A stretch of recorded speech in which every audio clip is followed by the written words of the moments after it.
சமீபத்தில் ஒரு படம் பார்த்துட்டு ஃபோன் பண்ணி அவரை பாராட்டுறேன் பாருங்க, first of super sir.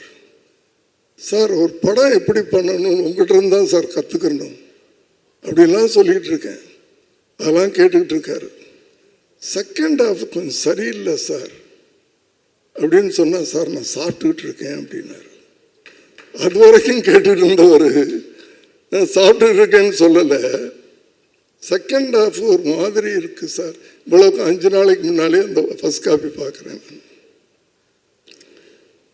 Sir. இப்படி இந்த மதங்களில் இந்த நம்பிக்கையெல்லாம் கிடையாது சார்.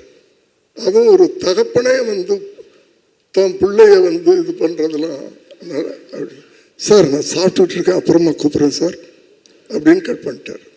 அப்புறம் கூப்பிடவே இல்லை. ஆனால் படம் ரிலீஸுக்கு பிறகு எல்லாரும் வச்சு செஞ்சாங்க. எதுக்கு சொல்கிறேன்னா, இந்த நம்ம சொல்கிறத ஃபீட்பேக் அவங்க எடுத்துக்கிட்டு அதை மாற்றி இருக்கலாம். அதுக்கு டைம் இருக்குது, 5 நாள் டைம் இருக்குது. அத்தனை விமர்சனங்களும் நான் சொன்னதை சொல்லியது அந்த படத்தில். அதுக்கு சொல்ல வந்தேன் நான். அவங்களுக்கெல்லாம் இந்த விமர்சனங்களை தாங்கிக்கிற தைரியம் இல்லை, பக்குவம் இல்லை. இதே நான் இன்னொரு பெரிய இயக்குனர் ஒரு கதை சொல்றாரு. கதை சொல்லி முடிச்ச உடனே அவரை எந்திரிச்சு கட்டி பிடிச்சுக்கிட்டேன் நான். இங்க வந்திருக்காரா?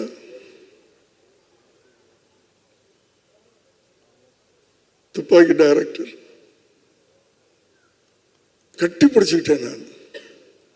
ஆனால் கடைசியில் அதே மாதிரி ஒரு அசிஸ்டன்ட் டைரக்டராக ஒரு கேள்வி கேட்டேன். சார் கேட்கலாமா அப்படின்னு கேட்டேன்.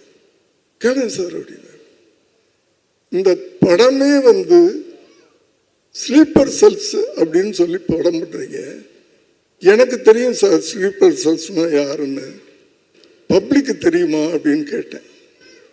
கேட்டுட்டு விட்டுட்டேன் அதோட. பட் படம் பார்க்கும்போது அதுக்குன்னு ஒரு சீன் வச்சுருந்தார்.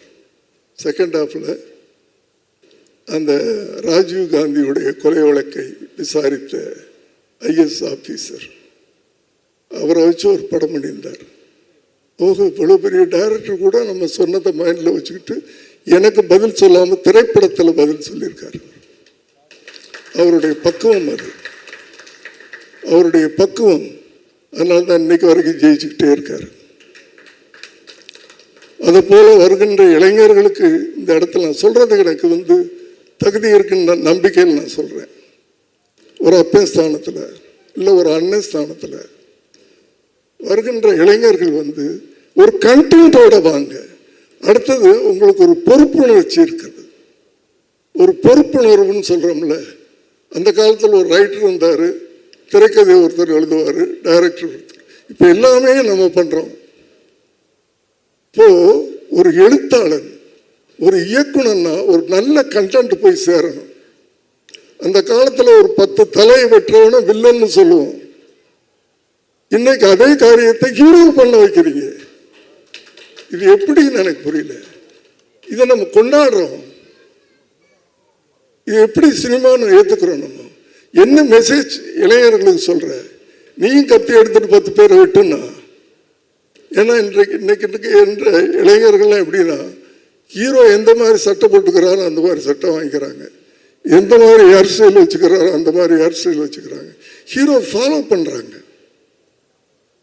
அதனால் தயவுசெய்து உங்கள் காலை தொட்டு கொண்டு கேட்டுக்கிறேன், நல்ல விஷயங்களை படங்களில் சொல்லுங்கள். ஏதாவது நல்ல மெசேஜ் இருக்கட்டும். 2.5 மணி நேரம் படம் பண்ணுறோம், 3 மணி நேரம் போகலாம் பண்ணுறீங்க. 3 நிமிஷம் நல்ல விஷயத்த சொல்லுங்கள் தயவு பண்ணி ப்ளீஸ்.